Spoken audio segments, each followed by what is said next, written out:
안녕하십니까. 10월 25일 월요일 영국의 소리방송 빅타연입니다. 오늘 뉴스의 제목입니다. 첫째, 코비드 확진자가 크게 늘고 있습니다. 둘째, 정광훈과 김경재 콤비가 국민혁명 일으킵니다. 셋째, 북한의 적대정책 철회 요구를 철회하라. 첫 소식입니다. 지난 7월 보리스 수상은 록다운 전면 해지를 발표하면서 앞으로는 정부가 코비드19 방역에 관계하여 일체의 제한 조치를 하지 않고 백신 접종만 계속하겠다고 말했습니다. 당시 정부는 전 국민의 70% 이상이 2차 접종까지 마친 상태여서 집단 면역이 충분히 형성되어 있다고 판단했던 것으로 보입니다. 그러나 최근 들어 확진자가 빠른 속도로 늘고 있는 것에 정부는 물론 국민들도 매우 당황하고 있습니다. 그래프는 7월 발표 이후 지난 3개월간의 확진자 증가 현상입니다. 유럽 국가들의 비교에서도 영국이 단연 높습니다. 사망자도 마찬가지 현상입니다. 꾸준히 늘고 있습니다.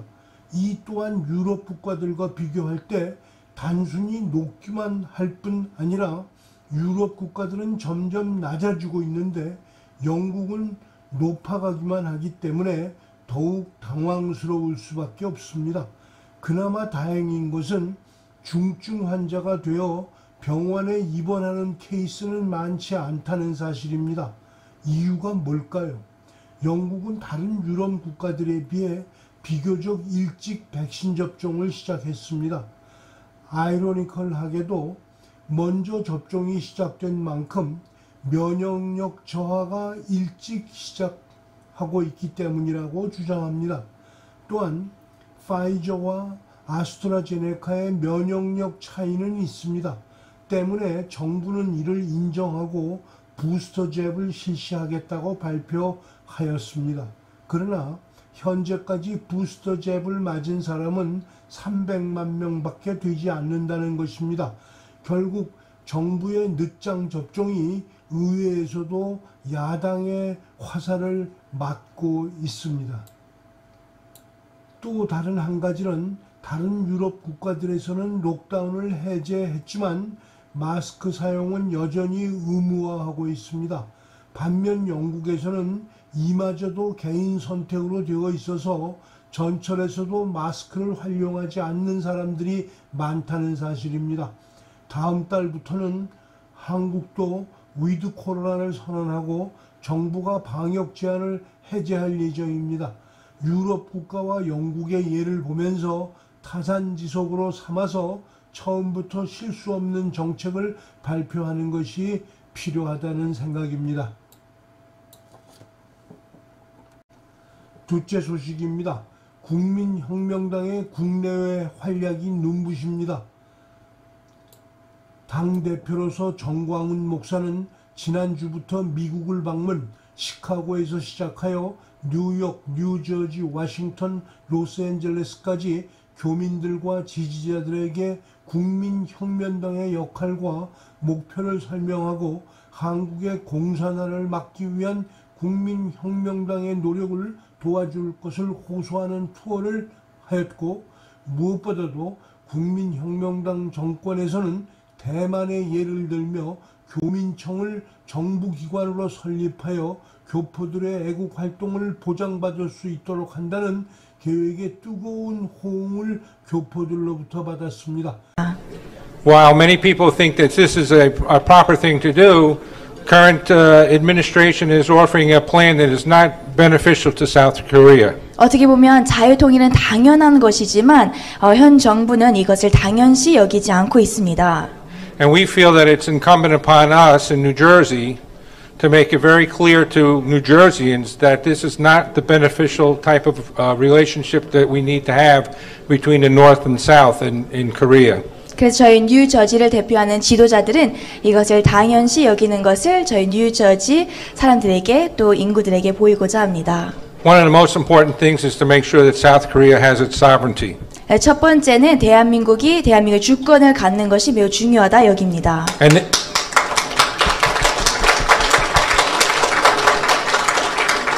My formal message will be given a bit later, 특별히 유저지의 양당이 합의를 하여 but especially in the state of New Jersey, 대한민국의 이 자유통일을 위해서 for the reunification of North and South Korea, 지극히 적은 일을 했을 뿐인데 though we've only participated in little, 이렇게 저에게 과분한 이렇게 상을 주신 데 대해서 진심으로 감사를 드립니다. I thank you so much for the warm welcome and this prize and honor today. 우리 당직자들은 뉴욕 힐튼 호텔에서 교포 및 현지 정치인들에게 혁명당의 정강과 문재인 정권이 캠페인하는 종전선언의 허구성을 선전하며 기염을 토했습니다. 문재인이 대한민국의 대통령입니까? 문재인이 대한민국 대통령입니까, 여러분? 문재인은 대한민국의 가장 위대한, 거대한 간첩입니다. 이제는 간첩이라는 말도 너무 평범합니다. 문재인은 대한민국을 팔아먹는 반역자입니다. 대통령이라는 신분까지 올라와서 국민을 속이고 대통령까지 돼서 나라를 팔아먹는 반역자 짓을 하고 있습니다. 그 대가는 사형입니다. 사형입니다, 여러분. 그냥 단순하게 사형이라고 외쳐주십시오. 문재인은 사형! 문재인은 사형! 문재인은 사형! 대한민국 국민은 절대 문재인을 용서할 수 없습니다. 용납하지 않습니다. 조국을 팔아먹고 온갖 거짓과 속임수로 연명하면서 모두를 죽이는 이런 자를 절대 용납하지 않습니다. 대한민국은 자유민주주의 국가고 태극기로 세웠고 우리 조상분들의 피와 땀으로 세워진 나라입니다. 여러분 안녕하십니까? 저는 국민혁명당 사무총장 이동호입니다. 여러분 만나서 반갑습니다. 존경하는 미국 동포 여러분, 그리고 LA에 계신 동포 여러분, 오늘은 정말 뜻깊은 역사적인 날입니다.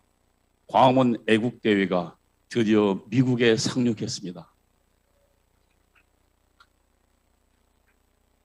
2019년도 광화문 애국대회는 비와 폭우와 그리고 눈보라를 딛고 대한민국을 살리기 위해 모두 나섰습니다.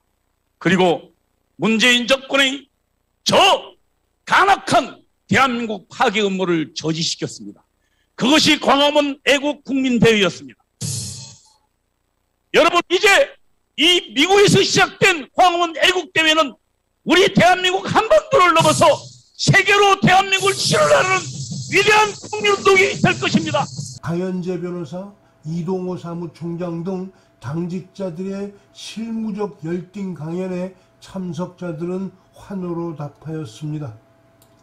한편 국내에서는 김경재 대선 후보가 현충사 이승만 대통령 묘소 참배에 이어 양화진 외국 선교사 모욕을 정치인으로서는 처음 참배하여 대한민국의 근대화를 위해 이 땅에 생명을 바치신 외국인 선교사들에게 의미를 부여하였고, 헌법을 유린하고 있는 공산주의자 문재인 정권을 끌어내리겠다고 강조하고 300만 당원을 가진 국민혁명당의 후보이지만 본인은 후보 마감 5분 전까지 야당 단일화를 위해 노력하겠다고 호소하여 갈채를 받았습니다. 정권을 잡으면 주사파와 정객들을 처리할 방법에 대해서도 확실하게 말하였고, 만일 그들이 반공국가의 자유민주주의 시스템 하에서 도저히 살 수 없다고 하면 북한으로 보내주는 길도 열어놓겠다고 말하여 우파 시민들의 속을 시원하게 만들어 주었습니다.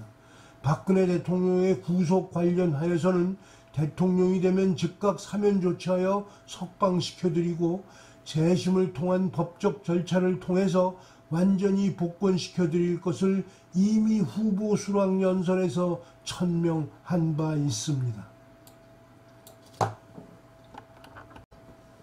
셋째 소식입니다. 미국의 전직 고위 관리들은 북한의 적대 정책 철회 요구를 철회하라고 주장하였습니다. 이것은 결국 미한 동맹의 해체를 요구하는 것이라면서 한반도의 안정과 평화 유지에는 매우 위협적인 것이라고 주장합니다.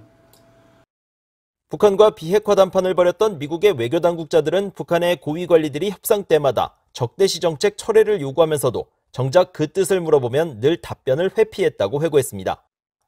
크리스토퍼 힐 전 국무부 동아시아 태평양 담당 차관보는 VOA와의 전화통화에서 북한은 미북 협상 시 적대시 정책을 수없이 언급하면서도 분명한 뜻을 밝히지 않았다고 말했습니다. They're trying to say there's no point in talking because of our hostile policy, but they never defined what the hostile policy was that we needed to end. 조셉 디트라니 전 미국 육자회담 차석 대표는 북한의 적대시 정책 주장은 전술적 수단이라고 지적했습니다. 협상에서 진전을 보지 못할 때나 미국, 한국, 일본 등과의 관계가 만족스럽지 않을 때 적대시 정책이라는 용어를 사용하다가 막상 원하는 것을 얻으면 그런 말을 하지 않는다는 겁니다. They use it in a very tactical way. When they're not getting what they want, and they're not seeing progress, it's hostile policy. That's why there's no progress, hostile policy. If there's progress and things are moving forward, you don't hear the terminology. 에반스 리비어 전 국무부 동아태 담당 수석 부차관보는 적대 정책에 대한 북한의 태도와 요구는 상황에 따라 바뀌지만 결국 미한 동맹 종식으로 귀결된다고 밝혔습니다. Other North Korean officials have over the years said that they believe that the only way to end hostility is to end the U.S.-South Korea alliance, remove U.S. forces from the Korean Peninsula, and end U.S. deployments around the Korean Peninsula. That's what the North Koreans mean by ending hostility. 브루스 벡톨 엔젤로 주립대 교수는 북한의 적대시 정책 철회 요구는 단기적 목표로 제재 완화며 장기적 목표는 미한 동맹을 끝내고 한반도에서 우세한 위치를 차지해 한국으로부터 대규모 양보와 원조, 현금, 식량을 얻어내는 것이라고 진단했습니다. 수십 년 동안 한반도 긴장의 원인을 제공해온 북한이 미국의 적대시 정책을 주장하며 문제 삼은 것은 적반하장으로 북한의 대미, 대남 전략이 바로 적대시 정책이란 사실을 공개적으로 제기해야 한다는 지적도 나옵니다. The U.S. has not threatened to turn Pyongyang into a sea of fire, etc. So North Korea's language is belligerent and hostile. Its actions are belligerent and in violation of UN resolutions. So we need to point out that the real hostile policy is that of North Korea, both in word and action. 전직 관리들은 북한이 수십 년 동안 협상을 원하지 않을 때 주로 사용해온 표현을 확대 해석하지 않도록 주의해야 하며 미국은 우리가 약속한 것과 검증 가능한 비핵화 달성에 대해 이야기해야 하며 북한의 수사에 휘둘리지 말아야 한다고 강조했습니다. 아이러니하게도 현 문재인 정권은 북한을 대변하는 정권으로서 서방 세계에 알려져 있습니다. 최근 들어 문재인 자신이 유엔 총회에 참석하여 기조연설 시 종전선언을 강력 요구하자 미국을 비롯 유럽연합 및 한국 동란 참전 우방국들이 일제히 문 정권을 비난하고 있습니다. 미국 의회 정책 패널 중에는 문재인이 북한 변호사를 하고 싶으면 UN 레졸루션을 읽어보고 하라고 노골적으로 비난하는 사람도 있었습니다. 한국민으로 볼 때 다행스러운 것은 문재인과 그의 주사파 관리들이 종전선언을 말할수록 미국 국무부의 북한 경제 압박 조치는 더욱더 심해지고 있다는 사실입니다. 최근에는 미국 정보기관 수장이 탑승한 정보기가 북한 영공을 탐사 비행하는 일도 있었다는 사실입니다. 문재인 정권은 임기 초 가졌던 연방정부라는 허황된 꿈을 버려야 하는 임기 말에 도달했음을 인식하여야만 하는 시점입니다. 시청해 주셔서 감사합니다. 오늘 방송을 마치겠습니다. 내일 또 뵙겠습니다.